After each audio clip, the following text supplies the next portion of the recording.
They handed it to me with smirks. A cousin snorted. My brother didn't even hide his laugh. Phones came out. Pictures snapped. I didn't argue, didn't defend myself. I just smiled. Then, slowly, I reached into my bag and pulled out a thick stack of papers, stapled, official, important. I held them in both hands, high enough for everyone to see. And without a word, I tore them in half. Page after page, shreds drifting to the floor like pale confetti. The room went quiet. By the time I walked out, some of them were already picking up the pieces. That's when they realized what I'd destroyed. It was too late. It started years ago, long before this reunion. Family, they call it. I call it a chain I've been dragging since birth. The insults were never direct at first, just little cuts. You could have done better. Why can't you be more like your brother? The bar was always moving, always just beyond my reach. But I kept showing up. Birthdays, weddings, funerals. I brought gifts, paid tabs, took days off to help when pipes burst or cars broke down. I thought that's what you did. You give, you hold them up, you keep the peace. Turns out, they saw kindness as weakness. The shift was slow. A cousin borrowing money just until next payday and never returning it. My sister asking for help with her mortgage while mocking my job in the same breath. And then the will. When my father died, the estate was mine to divide. He'd left it to me to handle fairly. Fairly. That word rotted in my mouth. They circled me like vultures, each with a reason they deserved more. I could have kept it all. The paperwork was clear, but I didn't. I gave them shares that made them rich overnight. Their gratitude lasted less than a week. The breaking point came last year.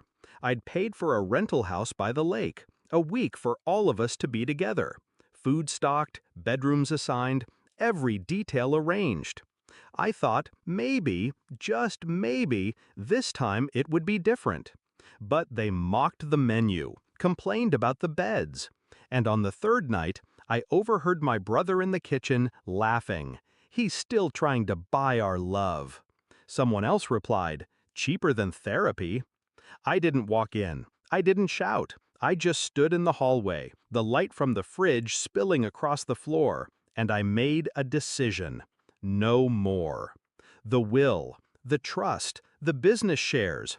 I'd been holding the paperwork for years, controlling interests, property deeds, bank authorizations, things they'd never bothered to understand. They assumed I'd keep managing it forever, like some unpaid servant. I could have sold it quietly, transferred ownership without a word. But that wasn't enough. I wanted them to see it happen. I wanted the moment to burn into their memories. So when the invitation for the family reunion arrived, a thinly veiled excuse to drink on my dime, I accepted.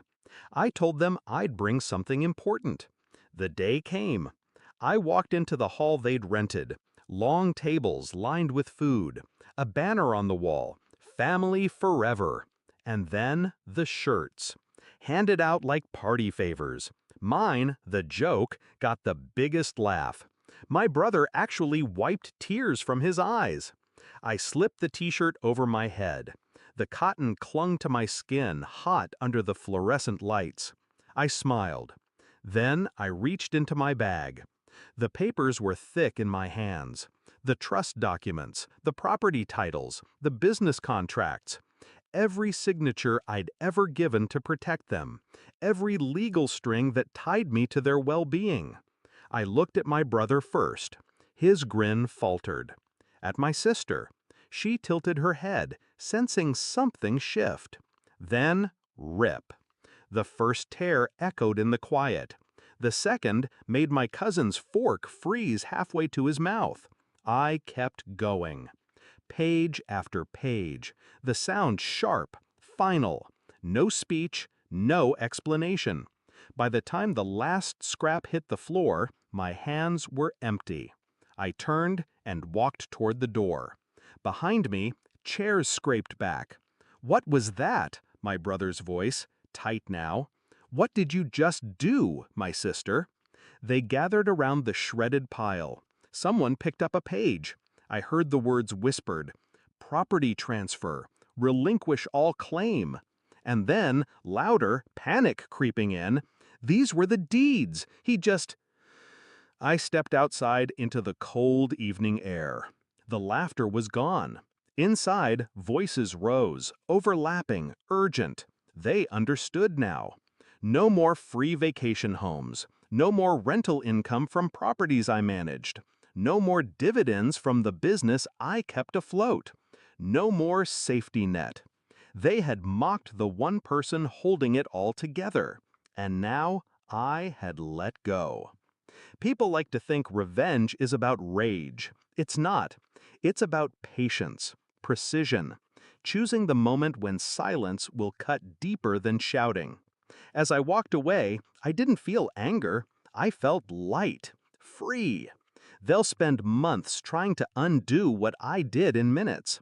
They'll fight each other over scraps. And every time they